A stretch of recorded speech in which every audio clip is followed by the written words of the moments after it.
Bismillahirrahmanirrahim. अस्सलाम वालेकुम dear students, I am your English teacher Khalid Hussain. आज 25 मई 2021 इंग्लिश के लेक्चर में क्लास न्यू 9 के लिए हम आपकी बुक में मौजूद रिव्यू एक्सरसाइज नंबर 3 को सॉल्व करने वाले हैं, जो कि आपकी बुक के पेज नंबर 135 और 136 पर मौजूद है। उम्मीद करता हूं कि आप इस एक्सरसाइज के हर क्वेश्चन को बगौर सुनेंगे और समझने की कोशिश करेंगे। तो चलिए आगाज़ करते हैं। आज के लेक्चर में हम रिव्यू एक्सरसाइज नंबर 3 को सॉल्व करने लगे हैं, जो कि आपकी बुक के पेज नंबर 134 पर मौजूद है। तो आप अपनी बुक का पेज नंबर 134 खोल लीजिए। आइए क्वेश्चन 1 से इसका आगाज़ करते हैं। क्वेश्चन 1 का पार्ट ए है, चूज़ द करेक्ट ऑप्शन। सही ऑप्शन का इंतखाब करना है आपने। फर्स्ट स्टेटमेंट देखिए, the opposite of satisfied is. A option होगा unsatisfied, B option insatisfied, C option non satisfied, D option dissatisfied. तो बेटा इसका जो करेक्ट आंसर होगा वो होगा अनसेटिस्फाइड, यानी ऑप्शन ए इसका करेक्ट आंसर है। सेकंड स्टेटमेंट को देखिए, चूज़ द करेक्ट स्पेलिंग। सही स्पेलिंग्स आपने चूज़ करने हैं। Option A convolution, CONVOLUTIONS। Option B convolutions, CONVOLUSHUNS। Option C convolutions, CONVOLEUTIONS। Option D convolutions, CONVALUTIONS। तो बेटा इसके करेक्ट स्पेलिंग होंगे कन्वोल्यूशन, ऑप्शन ए। तो इसका करेक्ट आंसर क्या होगा? Option A, CONVOLUTIONS।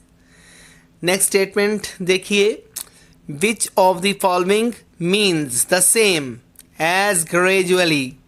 ग्रेजुअली का हम मतलब बताना है, सेम मीनिंग बताना है, यानी इसका से ग्रेजुअली का सेम मीनिंग कौन सा होगा? Option A quickly, option B speedily, option C steadily, option D हरिडली।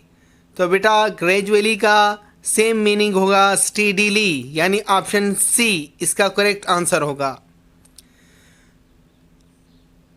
Fourth statement को देखिए, which of the following does not mean the same.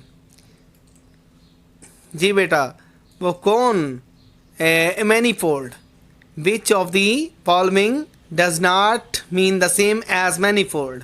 Manifold का कौन सा लफ्ज़ है जो सेम नहीं, जो इसका हम मतलब नहीं, यानी इसका अपोजिट आपने बताना है। तो ऑप्शन ए होगी बेटा various, option be few, option see many, option D diverse. तो इसका बेटा अपोजिट मीनिंग होगा मैनीफोल्ड का फ्यू, यानी इसका जो करेक्ट आंसर है वो बी ऑप्शन होगा।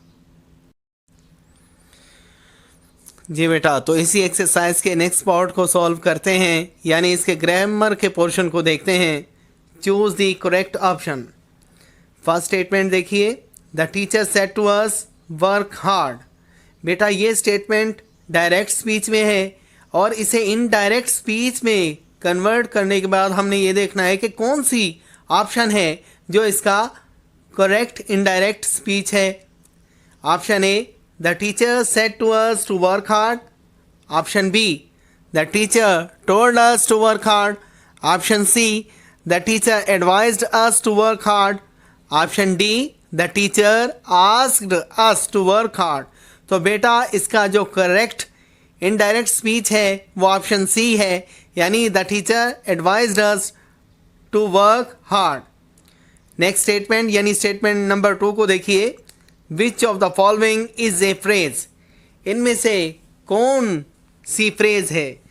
नीचे बेटा अल्फाज के ग्रो दिए गए हैं, आपने इसमें से देखना है कौन सी फ्रेज है। तो इससे पहले कि आप इसे सॉल्व करें तो आपको फ्रेज और क्लास के बारे में डिफरेंस बता देता हूँ। अल्फाज का वो ग्रुप जिसमें प्रेडिकेट्स हों यानी सब्जेक्ट वर्ब ऑब्जेक्ट मौजूद हों तो वो क्या कहलाएगा, क्लास कहलाएगा। और अल्फाज का ऐसा ग्रुप जिसमें प्रेडिकेट्स ना हो यानी सब्जेक्ट वर्ब ऑब्जेक्ट मौजूद ना हो तो वो फ्रेज कहलाएगा। तो फर्स्ट ऑप्शन को देखिए, it is no use. B option, he is well. C option, in an unwise manner. D option, over there hangs the great dark bell.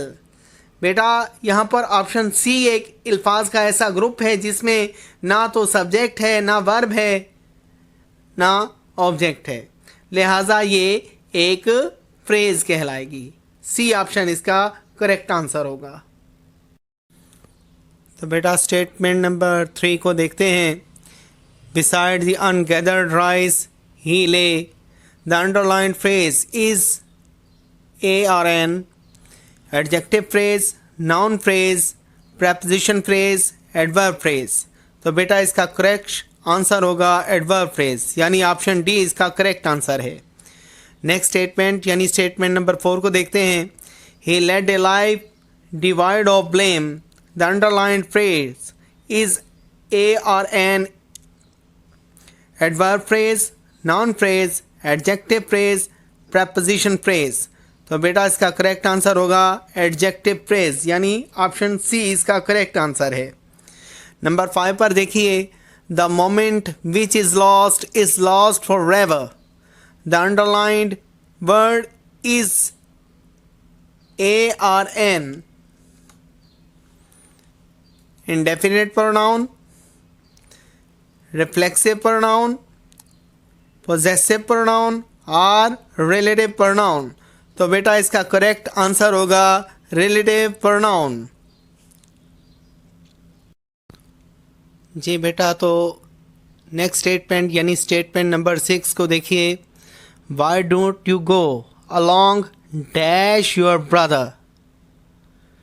A option to, B option with, C option by और D option for. तो बेटा इसका correct answer होगा B, यानी option B with. Why don't you go along with your brother. जी बेटा, statement number 7 को देखिए। The government has levied more taxes dash the salary structure has not been improved. Option A in fact, option B but, option C hence और option D whereas. तो ये बेटा इसका correct answer होगा but, यानी option B इसका correct answer हुआ। Statement number 8 को देखिए। That was the reason why he came late, the underline clause is a or an, adverb clause, adjective clause, noun class, none of these। D option none of these। तो बेटा इसका correct answer है adjective clause, यानी option B इसका correct answer हुआ। जी बेटा, next statement यानी स्टेटमेंट नंबर 9 देखिए। He came when night had fallen, the underline clause is an adverb clause of condition, adverb clause of place, adverb clause of time, adverb clause of reason. यानी condition, place, time और reason ये कौन सी kind है, कौन सी किस्म है। तो बेटा इसका करेक्ट आंसर होगा एडवर्ब क्लास ऑफ टाइम, यानी ऑप्शन सी इसका करेक्ट आंसर हुआ। नेक्स्ट स्टेटमेंट को देखते हैं।